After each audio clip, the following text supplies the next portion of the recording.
Welcome, friends. If you're watching this, you may be going through a season of doubt and struggling to hold on to your faith in the Lord. Maybe life hasn't turned out the way you expected, or you feel distant from God, unsure of His plan.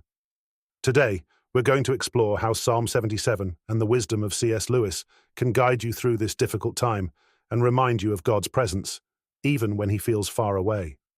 In Psalm 77, we find Asaph in deep distress, wrestling with doubt and feeling abandoned by God. He writes, "I cried out to God for help. I cried out to God to hear me. When I was in distress, I sought the Lord. At night, I stretched out untiring hands, and I would not be comforted." This raw honesty shows that even those who seek God can experience moments when they feel utterly lost and disconnected. It's important to realize that feeling this way doesn't mean your faith has failed.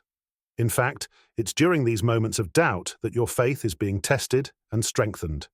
Lewis, in his book A Grief Observed, reflects on this feeling when he writes, "When you are happy, so happy that you have no sense of needing Him, you will be, or so it feels, welcomed with open arms.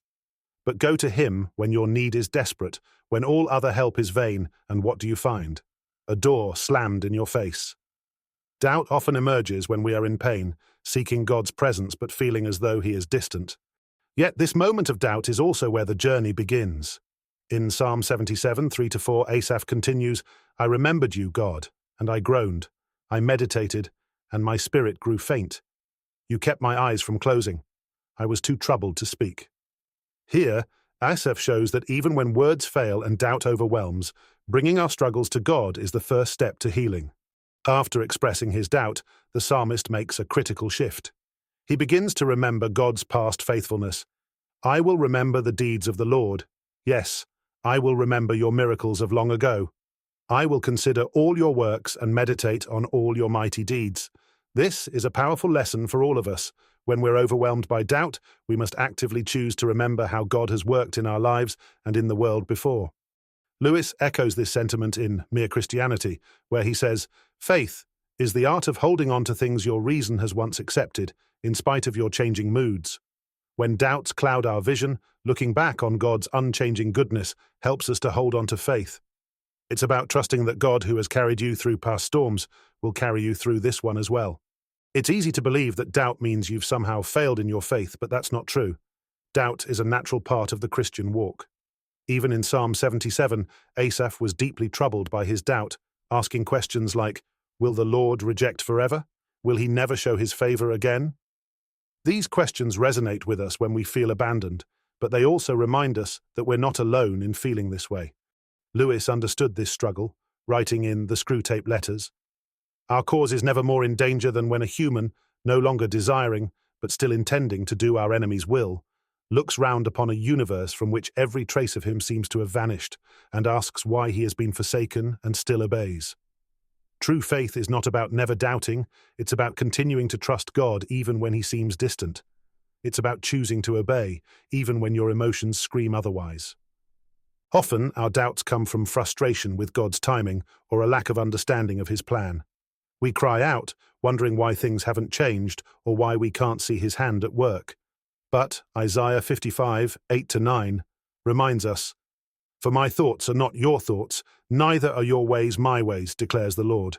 As the heavens are higher than the earth, so are my ways higher than your ways, and my thoughts than your thoughts."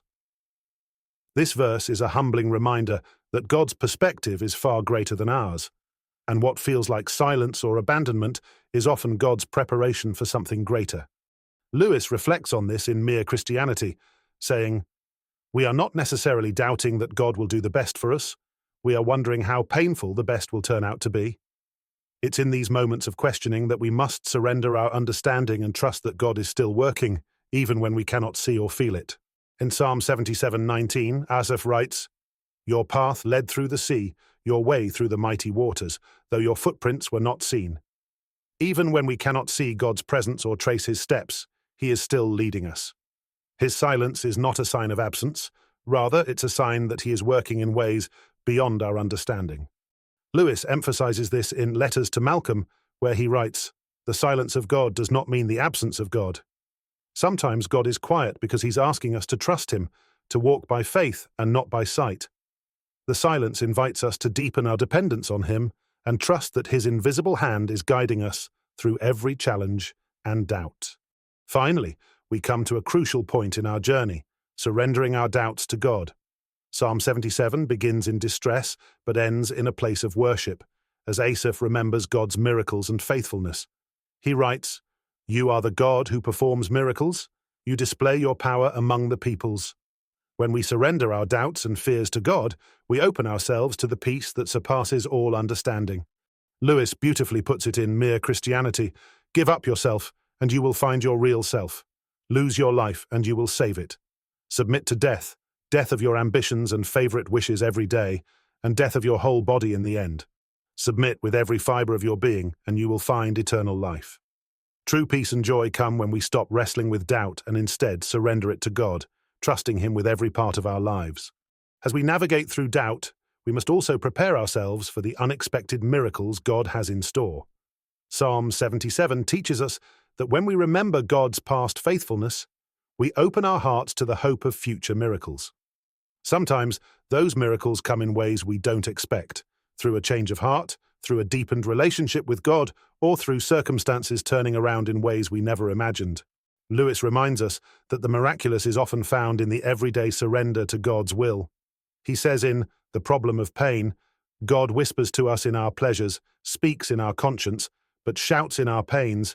It is His megaphone to rouse a deaf world." Doubt and difficulty can be the very tools God uses to draw us closer to Him and to bring about the greatest transformation in our lives. Thank you for staying with us through this journey. If you're in a season of doubt, remember that you're not alone. The words of Psalm 77 and the wisdom of C.S. Lewis remind us that even in our hardest moments, God is working in ways we cannot see. He is with you, guiding you through the unknown and preparing your heart for the miracles yet to come. As you reflect on today's message, I encourage you to bring your doubts, your fears, and your questions to God. Lean into His promises, trust in His perfect timing, and remember that His ways are higher than ours. Thank you for listening today, for opening your heart to His truth, and for seeking His presence even in the silence. If this message encouraged you, be sure to share it with someone who might need it. Until next time, may you find peace in God's unfailing love and strength for the road ahead. God bless, and we will see you in the next video.